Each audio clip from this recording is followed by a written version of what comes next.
네, 시청자 여러분 안녕하십니까. 굿모닝 인포맥스 2부 오늘도 힘차게 문을 열어보겠습니다. 기업의 인사로 기업의 동향을 살펴보는 시간이죠. CEO 인사이드 오늘도 박주근 리더스 인덱스 대표 나오셨습니다. 안녕하세요. 네, 안녕하세요. 얼마 전에 SK그룹 임원 인사가 네. 있었잖아요. 그래서 오늘 가지고 오신 주제가 SK 최태원 회장의 4.0의 시작. 4.0이라면 이제 1.0부터 이제 쭉쭉쭉 있어 왔다는 거잖아요. 그래서 차근차근 하나씩 한번 짚어볼게요. 먼저 SK의 1.0은 뭐 어디서부터 시작을 해야 되는 건가요? 제가 나름대로 정의를 SK그룹을 분석하면 정의를 해봤는데 네. 지난주에 SK그룹 인사가 났거든요. 예. 이제 지난주에 SK그룹 인사가 되게 특이했어요. 어떤 점에 특이했냐면은 네. SK그룹은 연례적으로 늘 그 12월 첫째 주나 둘째 주 금요일 날 주로 인사를 합니다. 정식. 근데 보통 인사라는 게 네. 발표하기 전까지는 사실 아무도 모르는 게. 그런데 이번 인사는 특이하게 그 12월 7일 날 공식적인 인사는 그때 났는데 네. 지난 그전주 금요일 토요일부터 네. 동아일보하고 중앙일보 단독 기사를 막 내기 시작했어요. 부회장 4명 갈린다, 누구 온다. 이미 하호평 인사가 다 알려지고 나서 인사가 금요일 난 거예요. 이 말은 이런 적이 한 번도 없었거든요.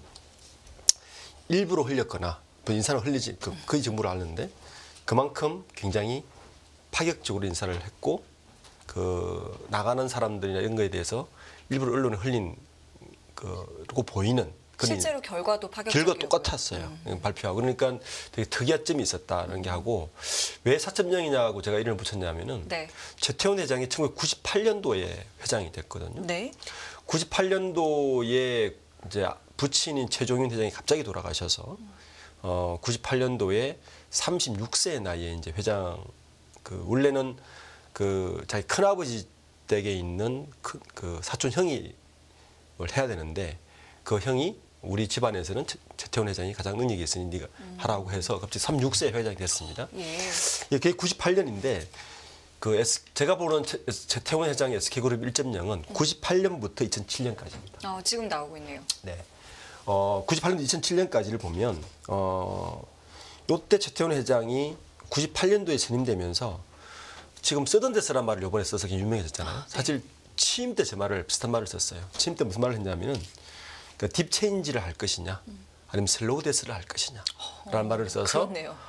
조직에 이제 굉장히 충격을 줬는데 그리고 최태원 회장은 이제 중요한 선언들을 보통 제주도에서 많이 합니다. 그래서 제주선언이라는 말이 많이 붙어요. 그룹 내에서.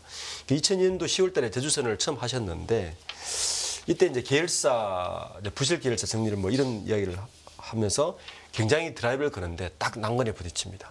이게 뭐냐면 소버린 자산운용에서 경영권 분쟁이 붙습니다. 그 당시 소버린 자산운용에서 14.99% 그러니까 15%를 야금야금 지분을 인수해가지고 네. 그 최태원 회장의 우호 지분이 그 당시에 15.93%밖에 안 됐거든요. 그러니까 지분 차이가 1%밖에 차이 나지 않아서 한 붙어볼 만하다 해서 2003년도에 지분 매입을 시작해서 2004년도에 소버린에서 이사 5명을 추천을 해버립니다. 우리 경영권 참여하겠다. 네. 굉장히 세게 붙었죠. 이게 굉장히 시끄러웠고 사실 이 사태 때문에 그 최태원 회장이 굉장히 충격을 받고 지배구조를 바꿔야 되겠구나. 그리고 나서 2007년도에 지주회사 체제로 전환을 시킵니다. 이걸 겪고 나서 그때 굉장히 어렵게 이 경영권 분쟁을 이겨냈는데 사실 이 분쟁 때문에 또 하나의 그룹이 교훈을 얻은 그룹이 LG그룹이에요. 지난번에 말씀드렸지만 LG그룹 부부회장이 이 사태를 그래서 소버린 자산운용에서 LG그룹하고 SK그룹을 둘 다 공격을 했거든요. 그랬군요. 근데 LG그룹은 15% 이상의 지분을 확보해가지고 안정권에 들어서 지켜내고 있었고 이건 차이가 없어서 이루어졌는데 어쨌든 이 소버린 사태로 인해서 2007년까지 지주사 전환까지 요게 이제 최태원 회장이 1.0입니다. 그럼 이제 2.0은 지주회사로 이제 변신한 SK가 시작되는 거네요. 그렇죠. 2.0은 이제 지주회사로 변신하면서 2007년부터 네. 2008, 2009, 2010, 2011 이 3년 사이에 2012년까지가 SK그룹 그 당시 주력이 SK석유화학, 정유 그리고 SK텔레콤 그리고 뭐 다른 기타 계열사였었는데 실적이 되게 좋아요. 흑자가 굉장히 영업이익이 많이 남기고 계열사도 좀 늘어나고 이런 사태를 거치면서 2012년도에 정점으로 하이닉스를 인수합니다. 신의 한 수라고 보통 이야기하는 네. 이 하이닉스 인수를 해서 SK 하이닉스 출범을 하는데 이때 또 한 번 이제 SK그룹이 그 최태원 회장이 순환을 겪죠. 2013년도에 자금 횡령 혐의로 징역 4년형 선고받고 구속이 됩니다. 그 2년 7개월 동안 4년을 받고 2년 7개월 후인 2015년도에 그 8.15 특별사면으로 특사로 이제 나오는데 네. 요때 그 기존 부회장들을 다 용퇴시키고 2016년도에 지금의 수펙스 추구협의라는 걸 이때 만들어요. 이때 등장했군요. 네. 그래서 요까지가 최태원 회장의 2.0인데 이 수펙스 추구협의회가 등장하면서 또 하나의 변화가 뭐냐면 2017년도에 주 SK를 주주회사를 투자 전문회사로 바뀝니다. 바꿉니다. 요게 사실 네네. SK그룹의 가장 큰 변화인데 투자 전문회사로 바꿀 때 등장하는 인물들이 현재 요번에 용퇴하신 부회장단들이에요. 이번에요. 예, 그렇죠. 이때 그 16년도에 이제 기존의 부회장들인 김창건, 정철길, 김영태 이 부회장들이 16년도에 지금처럼 용퇴를 하고 요 16년 그 10월 달에 이번에 쓰던 똑같은 말을 쓰죠. 쓰던 데스만라는 말을 쓰고 예. 한 달 후에 그 당시 부회장단 중에 3명, 주력 3명을 용퇴를 시키고 50대 사장을 등단을 시키는데 그분들이 요번에 은퇴하신 부회장들입니다. 그러면은 정말 이제 4.0이 되는 게 그렇죠. 맞는 거네요. 그래서 그때 그 등장한 50대 부회장단들이 조대식 부회장, 그다음에 김준 SK유니버션 부회장, 네. 박정호 SK 하이닉스 부회장, 그리고 장동연 주 SK 부회장. 이 네 분들이 그 당시 50대 사장, 그 당시 똑같은 말로 최대교체라는 말로 이분들이 등장을 합니다. 등장해서 수펙스 추구협의회 의장을 이분들이 다 하면서 이때부터 SK그룹의 3.0이 시작되는데 네. SK그룹의 3.0의 특징은 글로벌입니다. 글로벌. 예, 그러니까 그 17년 이전의 SK그룹은 주로 내수 위주고 국내 기업들을 인수합병을 했다면 17년부터는 빠르게 해외 투자와 해외 기업들을 인수를 하는데 대표적으로 있는 게 2018년도에 키옥시아, 그러니까 그 4조 원 투자를 하고 그리고 2020년에 가장 큰 투자인 인텔의 낸드 플래시 10조 3천억 투자하죠. 그리고 2021년도에 미국의 플라그 파워를 투자하면서 빠르게 해외 투자를 하는데 사실 이번에 이제 이렇게 파격적이고 전례 없는 인사를 하는 가장 큰 이유가 바로 저것 때문입니다. 사실은 투자에 실패한 거 아니냐라는 말이 굉장히 돌아요. 저 투자에 대한 자금 회수가 지금 이루어지지 않고요. 저 투자한 저 낸드 지금 우리가 반도체가 적자라는 걸 누구나 다 알고 있잖아요. 반도체 적자의 가장 큰 원인은 낸드 플래시입니다. 현재 반도체에. 왜냐하면 반도체는 D램은 PC라든지 클라우드에 들어가지만 낸드 플래시는 철저하게 이 스마트폰에 들어가거든요. 그 스마트폰의 시장이 굉장히 하락을 하면서 지금 삼성전자도 마찬가지고 SK 하이닉스의 반도체 적자의 가장 큰 적자의 원인은 낸드 플래시인데 저 낸드 플래시에 10조 이상을 투자하고 키옥시아도 낸드 플래시 투자했으니까 저기에서 극자 메꾸지를 못합니다. 그러니까 이번 작년 10월 달에 최태원 회장이 올 10월 달에 쓰던 데스란 말을 꺼내면서 대대적인 인사 개편을 예고했던 가장 큰 이유 중에 하나 그때 말했던 게 뭐냐면 우리가 한 투자에 대해서 되돌아봐야 된다. 말을 꺼냈죠. 구체적으로 얘기를 했네요. 구체적으로 얘기를 했죠. 그래서 누군가 책임을 져야 될 것 같다는 말을 이미 던졌는데 그 책임을 이번 부회장단들이 이제 지고 용퇴를 하고 2016년 인사와 똑같은 데자부가 일어난 겁니다. 그렇네요. 예, 그러니까 그때도 부회장단이 용퇴하고 현재 부회장 50대들이 했듯이 지금도 부회장단들이 다 용퇴를 하시고 새로운 인물들이 또 등장을 이번에 했죠. 했군요. 똑같이 50대 사장단들을 승화시키는데 예. 사실 이번에 등장한 임원 인사에서 등장한 사장단은 재미있게도 2017년 그때 부회장들 용퇴할 때 그 밑에 부사장으로 등단한 분들이 이번 사장단으로 올라왔어요. 사실은 뭐 대표적으로 그 지사장님이라든지 뭐 이런 분들인데 어쨌든 그 2016년에 데자뷰가 발생했다. 그 4.0이라고 하지만 실제 그 SK그룹이 투자를 하는 형태의 기업 전략을 유지를 할 것 같고 이번 등단들 보면 가장 큰 변화는 이제 사실은 사촌 동생인 최창원 부회장을 등단시킨 거죠. 예. 이건 정말 의외의 한 수였습니다. 언론에 정말 대대적으로 보도가 네, 되더라고요. 왜냐하면 이게 왜 의외적인 일이냐면 수펙스 추구 협의라는 걸 만들 때 SK그룹에서 늘 회자되는 말 중에 하나가 따로 똑같이라는 말을 회자해요. 그러니까 각 계열사에서 자율적 경영을 하는데 수펙스 추구 협의회에서 계열사들이 여러 의견을 모아서 좀 공통된 어떤 의사결정을 하자라고 만든 건데, 그래서 여기는 전문 경영인 너희들끼리 해봐라고 만든 그 협의회인데 그 의장을 차촌 동생인 최창원 부회장을 앉혔습니다. 이 최창원 부회장이 왜 의외의 인물이냐면은 네. 일단 최태원 회장의 가계도를 좀 봐야 이해가 돼요. 최창원 회장은 이제 SK그룹은 원래 지금 나와요. 창업주가 네. 최종근 창업주입니다. 최종근 창업주의 동생이 최종현 회장이에요. 그러니까 최태원 회장 아버지죠. 최종근 회장의 자녀분들은 최윤원, 최신원, 최창원이 있는데 최윤원 돌아가셨고 최신원 회장은 지금 감옥 가 계시죠. 그리고 그 최신원 회장의 동생인 최성원 지금 사장이 지금 SK네트워크를 맡고 있고, 최창원 회장이 3남인데 최창원 회장이 갖고 있는 회사는 SK그룹 내에 소그룹 하나 갖고 있습니다. SK케미칼, SK그룹의 또 다른 그룹을 자체를 맡고 있어서 사실 별도의 그룹으로 봐야 되는 인물인데, 지금 최태원 회장은 사실은 아버지인 최종훈 회장의 이제 창업주 동생으로 아들로 와서 회장을 맡고 있지만 동생이 있거든요. 최정훈 부회장이.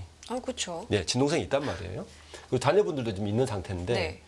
지금 최창원 차촌 동생인데 어떻게 보면 경영권으로 분쟁이 붙을 수 있는 소지가 있는데도 불구하고 사촌 동생을 앉혔다는 것에 제가 좀 굉장히 깜짝 놀랐습니다. 이게 이제 가장 큰 이슈였는데 네.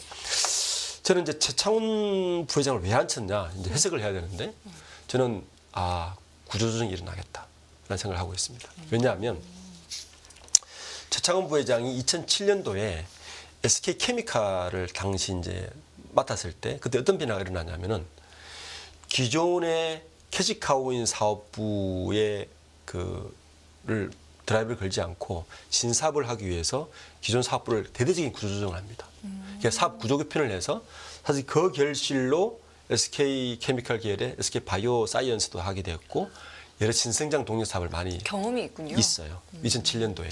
저는 최태원 회장이 차촌 동생 최창원 부회장에게 그걸 요구한 것이 아닌가. 그걸 아무래도 전문 경영인이 드라이브를 거는 것보다도 온 일가가 드라이브를 걸었을 때 훨씬 강력한 파워를 내기 때문에 이제 2인자 자리에 경쟁이 되면서도 최창원 부회장을 앉혔다.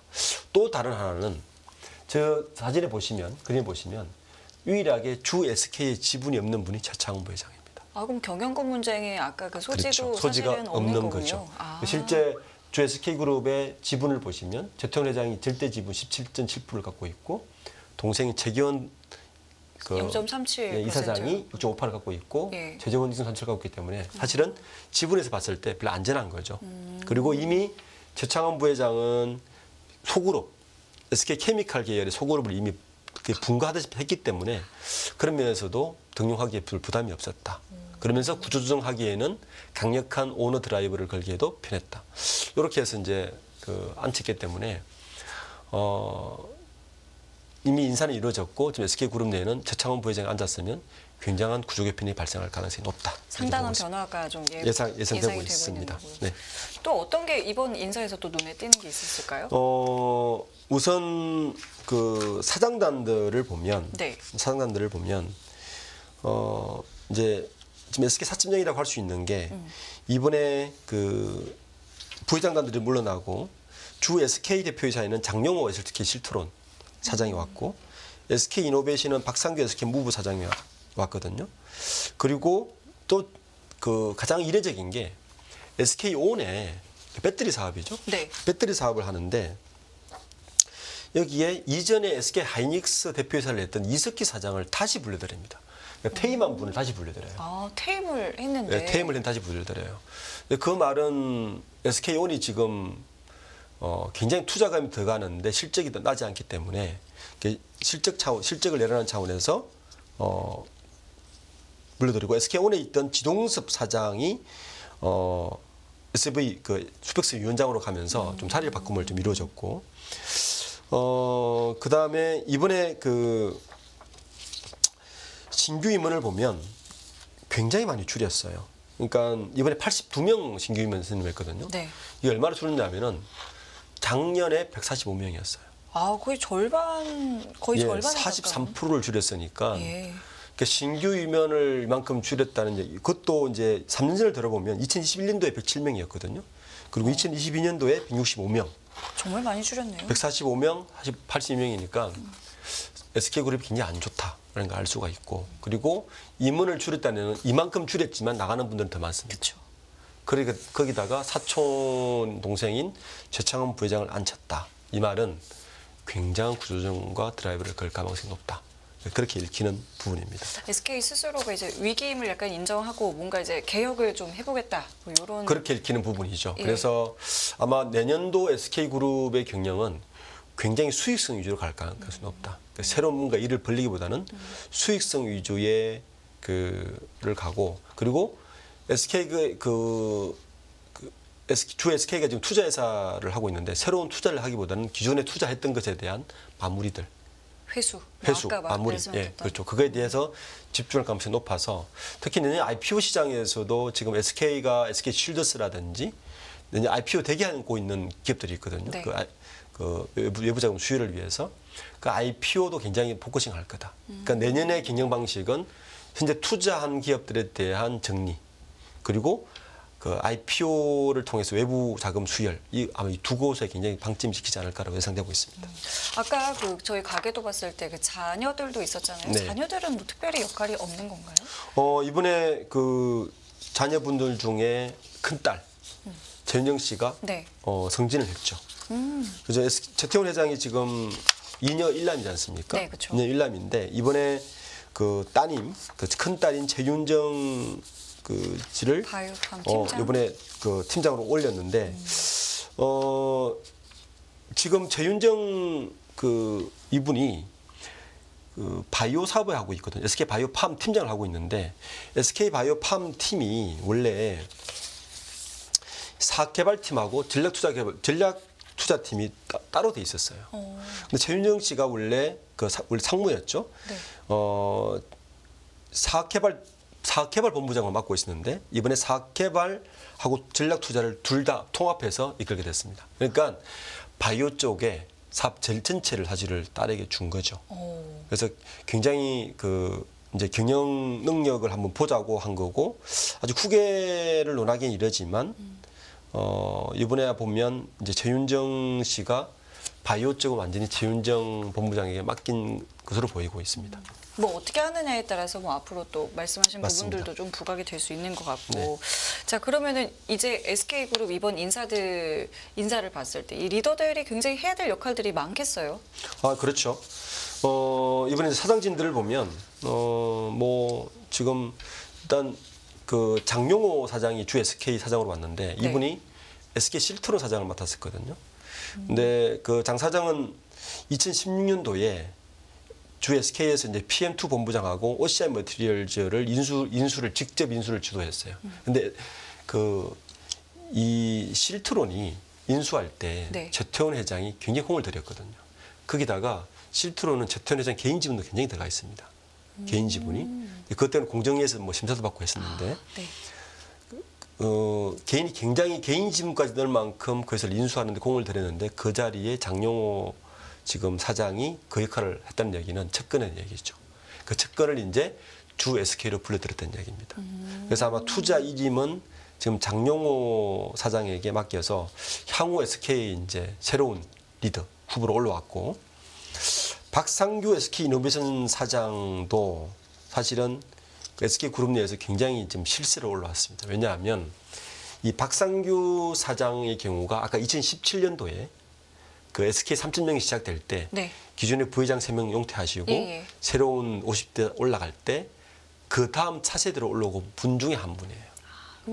계속 올라오고 그렇죠. 있는 거네요. 그래서 박상규 SK 이노베이션 사장이 이번 SK 이노베이션을 맡게 된 것도 제가 볼 때는 박상규 그다음에 장용호 이 두 축으로 그 SK 그룹 실세가 합격이 높고 이스키 SK온 사장의 경우에는 구원투수로 들어왔다고 이제 봐야 되고요. 아까 말씀해 주셨고. 그리고 이번에 재밌는 분 한 분이 김주선 SK 하이닉스 사장으로 승진했는데 이분이 지금 SK 하이닉스가 AI 반도체를 이끄는 하이밴드 메모리, HBM 메모리로 굉장히 뜨고 있는데 네네. 이것 때문에 이번에 사장 승진해서 SK 하이닉스가 AI 쪽에 얼마나 공을 들이고 있는가를 알 수 있는 인사였습니다. 알겠습니다. SK그룹 뭐 앞으로 이제 인사 이후에 어떤 모습들을 좀 갖춰갈지도 저희가 좀 지켜보면 될 것 같고요. 이번에는 롯데그룹 이야기도 해볼게요. 롯데그룹도 이제 정기 임원 인사를 했는데 뭐 그때 저희가 이야기했을 때 이제 3세 경영 시작하나 이 네. 부분 좀 주목해야 된다 하셨었잖아요. 뭐 어떻게 됐을까요?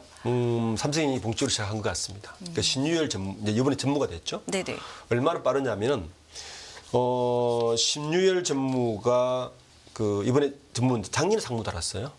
1년 만에. 네, 1년 만에 전무됐습니다. 뭐 오늘 일가라고 뭐 빠른 것 같긴 다 그렇게 하면 되지만 너무 빠른 것 같고. 왜냐하면 신유열 전무가 롯데에 합류한 게 2020년이에요. 딴 일을 하다가 4년 정도밖에 안 된 건가요? 3년 된 거죠. 3년. 예. 신전무가 이제 신동빈 회장하고 똑같은 아바타라고 그랬잖아요. 네네네네. 지금 말씀드린 대로 보면 같은 대학은 다르지만 콜롬비아 대학교 경영학 학사 똑같이 했고요. 그다음에 노무라증권도 아버지와 똑같은 회사에서 근무를 했고 2020년까지 근무하지 않았습니까? 네. 그리고 롯데그룹에 들어올 때 일본 롯데 유통기획부 리테일 부장으로 입사를 하는데 2020년이에요. 근데 1년 만에 롯데홀딩스 전략부장 달고 또 1년 만에 롯데케미칼하고 저게 제일 중요한 자리는 롯데 파이낸셜 대표이사를 맡았다는 겁니다. 그리고 롯데 스트레이팅 인베스트먼트 대표를 맡았다는 건데 저 자리가 경영권을 다 맡을 수 있는 지배구조가 굉장히 중요한 자리라서 저걸 맡으면서 작년부터 완전 경영권 3세로 넘어가는구나가 확정된 것 같고 롯데케미칼 롯데케미칼 들어온 것도 신동빈 회장하고 똑같아요. 그러니까 롯데케미칼이 그전에 호남정유인데 신동빈 회장이 호남정유로 입사를 했거든요. 네. 한국 들어올 때 똑같은 코스로 입사를 했고 그리고 나서 1년 만에 이번에 전무를 달았는데 이번 전무 달 때의 특징은 보통 후계자를 세울 때는